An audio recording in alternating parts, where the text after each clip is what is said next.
Well, my name is Alex Palomares with Nintendo, and I'm here to show you around to the greatest things in E3, Nintendo's games, and of course the new DS.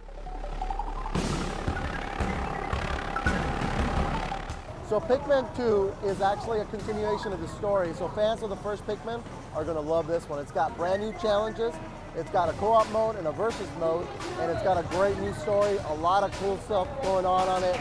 Brand new Pikmin, and new abilities with Captain Olimar and his buddy Louie.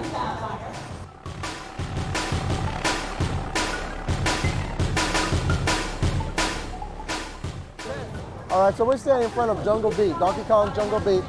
Probably a lot of companies this year have been talking about innovation. And while people are talking about it, we're actually doing it. We have the bongos, and we use them as controllers for this game. It's a brand new experience. It feels like you're learning how to play video games all over again. It's an adventure with Donkey Kong. You tap the right bongo to go to the right, you tap the left one to go to the left. A lot of different combinations. Tap them both at the same time to jump. You know, you clap to do a gorilla pound on your chest type thing and bring things around you. So it's a brand new way of playing a video game, a classic side-scrolling game with a new twist.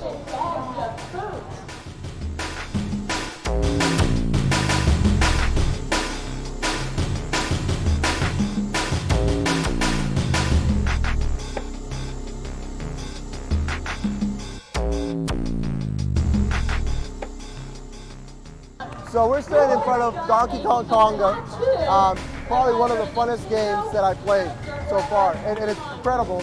It's a music game, so you got a bongo, right? Standard thing. You're gonna be tapping your hands to keep up with the beat. It's something that I thought at first, it sounds all right. And then I actually played it, and then I played it with 3 other people, and we tried to make a song out of it. A lot of fun. It's got a lot of licensed music. It's got my boy Santana in it.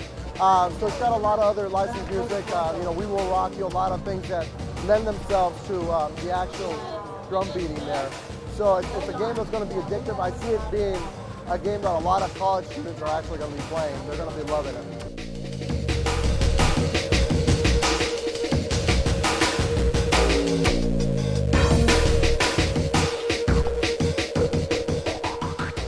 So behind me here, we have Advance Wars for the GameCube. A lot of people have played it on the actual Game Boy Advance. They loved it. It's got a great following. Now we're bringing it up to the GameCube, switching it up a little bit. It's not a turn-based strategy anymore. It's actually a real-time strategy. And so you still get to command your troops, send them off to battle, but this time you get to actually be participating in the battle. You'll see a lot of different things in it, where you'll be in a tank, you'll be in an actual helicopter, you can control different units, and again, you can actually strategize your attack. It will have a lot of cool features in it that are not in this version. It's slated for 2005, so it's still more to come for the GameCube.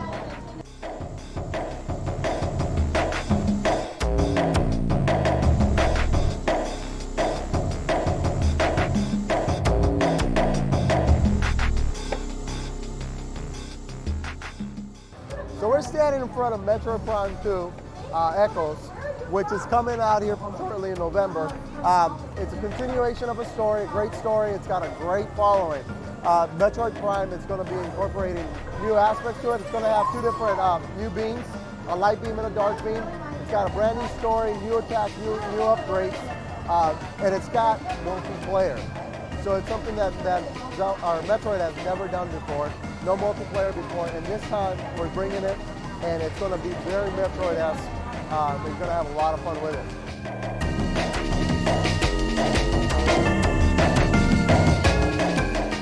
We got Resident Evil 4 for the GameCube coming out this holiday season, and basically the newest installment of the Resident Evil genre. This time, this game gets so intense, your heart will be beating after you stop playing the game. I played just the demo version itself, and I swear to you that after 5 minutes after playing it, I stopped playing, and my heart was beating for 5 minutes afterwards. You see, I can't even talk, it's so good. The game itself, it features a new camera system. It's right behind you, so the action is really close, and it's got new features in it that I really love. You can jump in and out of windows on the fly. It's more action-packed than all the other ones. I'm really looking forward to this game. It's going to be a great title. It's really scary, really intense.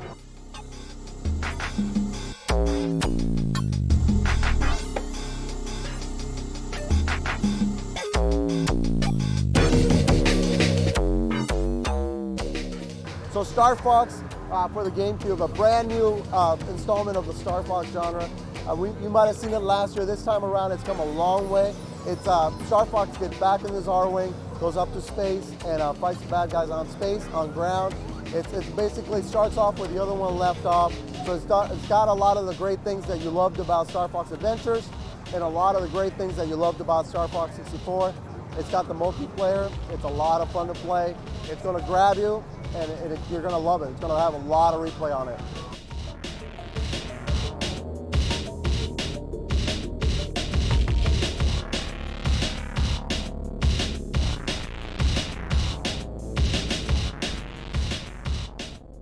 All right, so we got Geist right here. This is the game that I've been looking forward for a long time. It's a first-person shooter, one of the best genres out there, and it's got a little twist in it. This time you get to play a disembodied spirit who's trying to get his body back. So you'll have to do a lot of different puzzle solving. It's an adventure, a first-person. It's got the first-person control style to it. It's got a lot of multiplayer aspects to it that's going to play with the Geist in it. So you'll go around possessing different bodies, getting their memories, retaining their memories to access different areas. It's also going to have the ability to control different objects like miniguns to shoot enemies, bombs to explode them, things to scare people so you can possess them. It's got a lot of great features like that. It's going to have a lot of puzzles in it. All right, so we got Paper Mario 2. This game, by far, is one of the best RPGs. Well, the Paper Mario, the first one, was a great game. A lot of people followed it. It's an RPG game, and it's got a lot of different style to it. It's a turn-based system as far as the battle system, but it's got some skill because you have to time it. You have to press A in order to defend. It's got a lot of different things. As you see behind me here, we're playing it, and it takes really advantage of the paper aspects to the game. It's kind of like telling a story. It's going to be kind of like a storybook. It's going to be turning pages type thing. Mario is paper, so he's going to be taking advantage of that. He's going to be turning into an airplane to go down through big gaps. He's going to be doing, getting flat to go underneath the actual doorways to get into different areas. There's a lot of potential to what they can do. The game is still under development, so we haven't seen everything that you can do as Paper Mario, but it's definitely going to be a lot of fun. A lot of people love this game, and it's got a lot of comedy, so it's got a lot of fans.